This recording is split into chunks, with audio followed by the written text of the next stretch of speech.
उस समय ठाकुर जी कहां हैं? निकुंज में हैं। तो मंगला के दर्शन राधा वल्लभ जी के, वो नंद भवन के नहीं है, वो उस समय निकुंज के लाला है। सहचरियां उनकी सेवा कर रही हैं और रात में ठाकुर जी यशोदा मैया सुला देती हैं तो ठाकुर जी खर्राटे मार के सो जाते हैं। और जैसी यशोदा मैया देखे लाला सो गए हो, जैसी यशोदा मैया सोती हैं, सोई चुपचाप ठाकुर जी निकुंज में चले जाते हैं और वहां पे सब सखियां, श्री जी, श्यामा जी सबके संग रास विहार करते हैं। और सुबह सुबह भोर होते ही ठाकुर जी दौड़ करके आते हैं। यशोदा मैया उठे बाद से पहले तो आके ठाकुर जी मैया के बगल में सो जाते हैं। ठाकुर जी आके सोते हैं, तुरंत मैया का उठना होता है। मैया के लाला भोर है गई, चल उठ जा। लाला कैसे बताए, रात भर सोयो नहीं मैं तो। ब्रज की लीला तो अद्भुत है। कोई पद आ नहीं रहा मेरे दिमाग में, नहीं तो सुनाऊं मंगला का कोई ऐसा भाव जहां ठाकुर जी निकुंज से आ रहे हैं पद है, वो ढूंढना पड़ेगा, समय लगे, लेकिन बहुत अच्छे अच्छे भाव है। तो नवीनता यह आप भी कर सकते हैं। रात्रि में शयन कराए ठाकुर जी को, तो शयन कराते समय विचार करो, ठाकुर जी आज जय जय कौन सी लीला में जाओगे, सेवा का चिंतन करते हुए शयन करा दो और विचार करो आज कौन सी लीला होगी, आज कहां जाएंगे ठाकुर जी। अच्छा, और फिर सवेरे ठाकुर जी को वही भाव धारण करा के मंगला कर दो। ठाकुर जी धीमे धीमे धीमे आपके भावों को ऐसे स्वीकार करेंगे, आप जो विचार करेंगे रात में ठाकुर जी वैसे ही लीला प्रकट कर देंगे। कभी स्वप्न में वो भाव दिखने लगेगा, कभी विचारों में वो भाव दिखने लगेगा। सेवा की बड़ी अद्भुत पद्धति है। हमारे जगन्नाथ महाप्रभु, पूरी दुनिया में ठाकुर जी का बड़ा श्रृंगार सवेरे होता है। जैसे राधा रमन जी जाओ, राधा वल्लभ जी, बिहारी जी जाओ, तो सुबह सुबह श्रृंगार आरती जब होती है तब ठाकुर जी पूरा श्रृंगार कर लेते हैं, मुकुट से लेकर के पैर तक का। शयन आरती में लगभग सारे मंदिरों में श्रृंगार घट जाता है। ठाकुर जी की पाग हल्की कर देते हैं, पोशाक हल्की कर देते हैं, आभूषण हल्के कर देते हैं। पर जगन्नाथपुरी में उल्टा है। जगन्नाथपुरी में शयन श्रृंगार का नाम ही है बड़ श्रृंगार, बड़ा श्रृंगार। इतने पुष्प पहनते हैं ठाकुर जी, यहां पे आंखों पर, मुख पर, हाथ पर, सब जगह पुष्प ही पुष्प। इतना अद्भुत श्रृंगार होता है ठाकुर जी का। मैंने पूछा कि भैया ये जगन्नाथ जी को पूरे दिन तो हल्के हल्के श्रृंगार, रात में इतना भारी श्रृंगार करके क्यों सुलाते हो? अब आपको कोई हार पहना दे, गले में बिल्कुल यहाँ पे वो पहना दे, पूरी चूड़ियां पहना दे, माताओं को गले पैरों में पाजेब पहना दे, कमर में कौंदरी, अब सो जाओ, ऐसे कौन सोता है? भाइयों को कहे टाई लगा लो, कोट पहन लो, नीचे पजामा पहन लो, मोजे पहन लो, शूज पहन, अब सो जाओ, ऐसे कौन सोता है? ये तो नियम है कि भाई हल्के वस्त्रों में ही सोया जाता है। पर जगन्नाथ जी इतना श्रृंगार करके क्यों सोते हैं? तो पुजारी जी बोले अंदर की बात है। कपाट बंद करते ही ठाकुर जी भाग जाते हैं। बोले कहां? बोले वृंदावन जाते हैं रास करने के लिए। तो मैंने कि रास तो सारे ठाकुर जी करते हैं। राधा रमन जी भी कपाट बंद होने के बाद रास में चले जाते हैं, राधा वल्लभ जी रास में जाते हैं, बिहारी जी भी रास में जाते हैं, उनका तो इतना श्रृंगार होता नहीं। तो पुजारी जी कितनी अच्छी बात बोले कि जो जगन्नाथपुरी में ठाकुर जी है ना, वो प्रेम विगलित ठाकुर, पिघले हुए ठाकुर जी, उनके हाथ नहीं है, उनके पैर नहीं है, उनके मुख नहीं है। तो बोले राधा रमन, राधा वल्लभ, बिहारी जी आदि इन सबके तो हाथ हैं। कपाट बंद करके पुजारी गए, ये खुद ही अपने सिर कानन में कुंडल पहन लेते हैं, सिर पे मुकुट पहन लेते हैं, गले में हार पहन लेते हैं, कड़ूला पहन के, पाजेब पहन के भागते हैं रास में। पर हमारे जगन्नाथ जी के हाथ पाम नहीं है, इसलिए पुजारी श्रृंगार करके इनको शयन में भेजते हैं। जाओ अब रास में जाओ। नवीनता, सेवा में कुछ नया लाया कीजिए। जैसे रसोई घर में काम करने वाली माताएं, घर संभालने वाली माताएं हर दिन कुछ नया बनाती हैं, बच्चे को प्रिय लगे, पति को प्रिय लगे। ऐसी सेवा में भी सेवकों को नवीनता लानी चाहिए। ऑफरिंग, प्रस्तुतिकरण, उससे ठाकुर जी प्रसन्न होते हैं। तो वृत्रासुर की स्तुति में विशेषता यह है कि सामान्य स्तुति नहीं है, कुछ अद्भुत है। क्या कह रहा है वृत्रासुर? अहम हरे तव पादैकमूल दासानुदासो भवतास्मि भूय मनस्मरेता सुपते गुणांस्ते गृणीतवा कर्म करोतु काय। ध्यान से सुनो।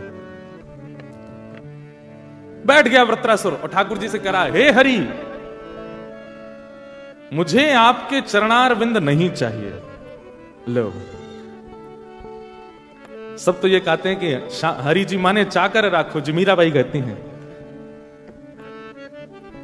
चाकर रहसूं, बाग लगासूं, नित उठ दर्शन पासूं, वृंदावन की कुंज गलिन में हरि की लीला गासूं, श्याम माने चाकर राखो जी।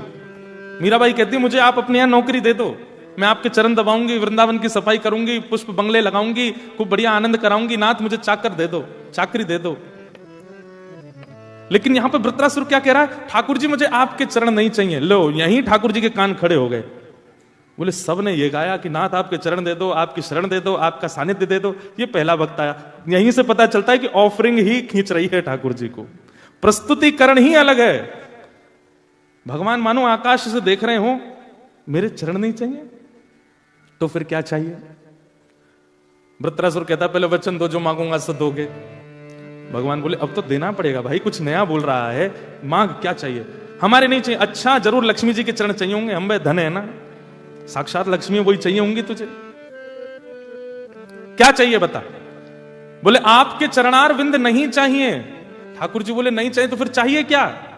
बोले आपके चरणों के जो दास हैं, उन दासों के चरणों के जो दास हैं, और उन दासों के चरणों के जो दास हैं, उनका मुझे दास बना दो, ऐसी मुझ पर कृपा कर दो। दासानुदासो भवतास्मि भूया। ठाकुर जी मानो अपने 4-5 काम बंद करके किनारे धर दी। बोले वाह भाई, कुछ नया, ये क्या बात हुई? मतलब दासानुदासो भवतास्मि भूया, हम नहीं चाहिए, हमारा दास भी नहीं चाहिए। एक तो होता है ना कि ठीक है प्रधानमंत्री से नहीं मिला सकते तो उनके पर्सनल असिस्टेंट से मिला दो, पर ये कौन बोलता है कि प्रधानमंत्री के पीए के पीए के पीए के पीए से हमको मिला दो? ये तो कोई पागल व्यक्ति बोलेगा, उससे कौन मिलता है? पर कोई प्रधानमंत्री को पत्र लिख रहा है कि हे प्रधानमंत्री महोदय, आप मुझे बहुत प्रिय लगते हैं पर मुझे आपसे नहीं मिलना। आपकी सेवा में जो आपके पर्सनल असिस्टेंट रहते हैं वो भी मुझे बहुत अच्छे, पर मुझे उनसे भी नहीं मिलना। उनके जो पर्सनल असिस्टेंट है अमुक नाम, उनसे मेरे को मिला दो। प्रधानमंत्री हंसेगा नहीं, वाह इसने इसके लिए पीएम ऑफिस में पत्र भेजा है। मतलब छोटे अधिकारी से मिलने के लिए बड़ी अधिकारी से प्रार्थना। हंसी तो आएगी ना उसकी सीधेपन पर, उसके भाव में भाव पर, उसके इस सरल स्वभाव पर थोड़ी प्रसन्नता तो होगी ना। ठाकुर जी प्रसन्न हो गए। ठाकुर जी बोले दासानुदासो भवतास्मि भूयः। अब इसमें 2 बातें छिपी हैं।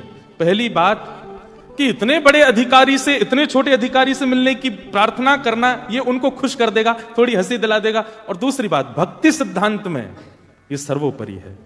ठाकुर जी के चरण मत मांगो, पहले दासों की सेवा करो। देखो एक सूत्र लिख लीजिए, हरि रीझे तो वैकुंठ दिलावे। अगर हरि आपसे रीझ गए तो क्या देंगे? वैकुंठ दिलावे। और हरिजन रीझे तो हरिसों मिलावे। हरि रीझे तो वैकुंठ दिलावे और हरिजन रीझे तो हरिसों मिलावे। ठाकुर जी यदि खुश हुए तो वैकुंठ मिलेगा, स्वर्ग मिल जाएगा। पर ठाकुर जी को कोई जन रीझ गए हो तो ठाकुर जी से मिला देगो।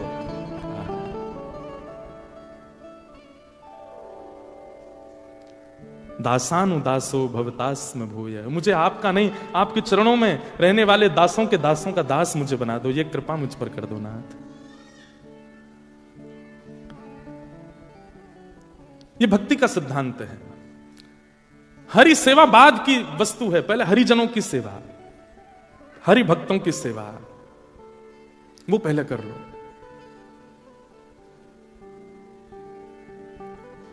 एक भक्ता हुई हमारे भारत में, उनका नाम था रत्नावती। क्या नाम था? रत्नावती, रानी रत्नावती, रानी थी। तो रानी रत्नावती जो थी ये राजकुल की थी। इनके पास में कोई कमी नहीं थी, सब सुख संपत्ति थी। लेकिन इनकी एक दासी थी, वो कृष्ण भक्त थी। रानी की दासी वो कृष्ण भक्त थी।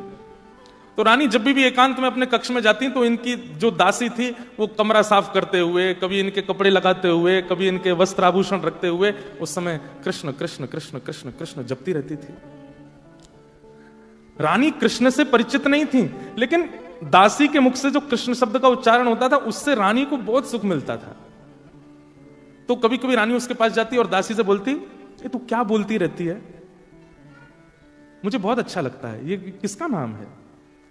तेरे प्रियतम है क्या? प्रियतम सुनते ही वो जो दासी थी वो तो नेत्रों से अश्रुपात करने लगी, रोने लगी। बोले कि ये मेरे प्रियतम कैसे हो सकते हैं? ये तो जगत प्रियतम, ये तो सबके प्रियतम है, सबके प्राणनाथ हैं। पर आपने आज बोल दिया कि ये मेरे प्रियतम तो नहीं, तो मुझे उम्मीद जग गई है कि शायद ये मुझे प्रियतम रूप में मिल जाए। रानी बोली तू इतना प्रसन्न हो रही है ये सुनकर के, ये है कौन? मुझे इनके बारे में बताओ ना।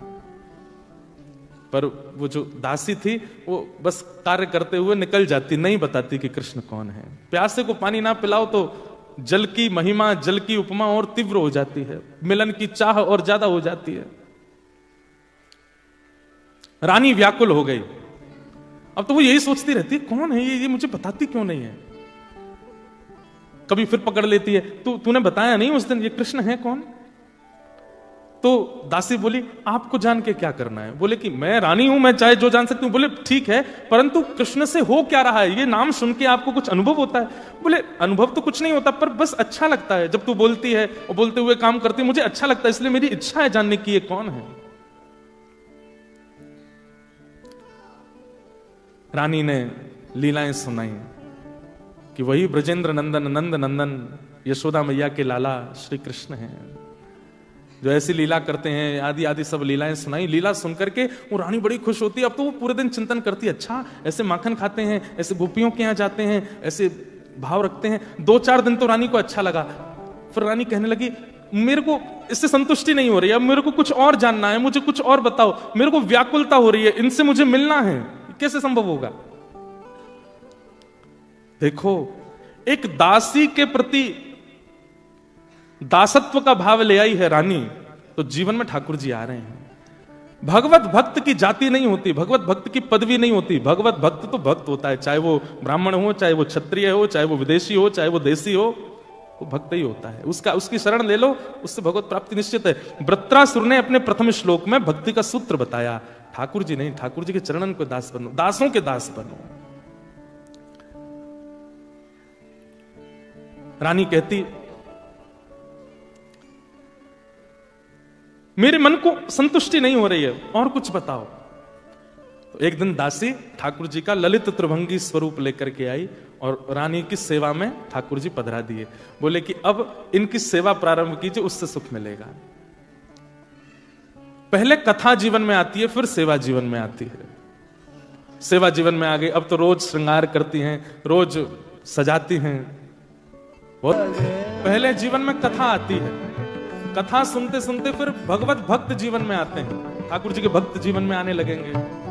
भक्त के आने के बाद फिर ठाकुर जी की सेवा जीवन में आती है, और सेवा आने के बाद फिर धाम में रहने की इच्छा आती है कि अब तो बस सब कल हम आए एयरपोर्ट पे ही 2-4 सब वैष्णव सब, महाराज जी हमको आप कैसे भी वृंदावन पहुंचो, ऐसी प्रार्थना करो कि वृंदावन का अखंड वास हो जाए। अब ऑस्ट्रेलिया बढ़िया नहीं लग रहा है, सुहा नहीं रहा है। देखो पहले तो भारत छोड़ के यहां आ गए, अब यहां से वापस जाना है। लेकिन व्रज धाम में अखंड वास करने की ये निष्ठा, ये क्रम होता है, ये इच्छा प्रकट होना, ये भी भगवत कृपा है।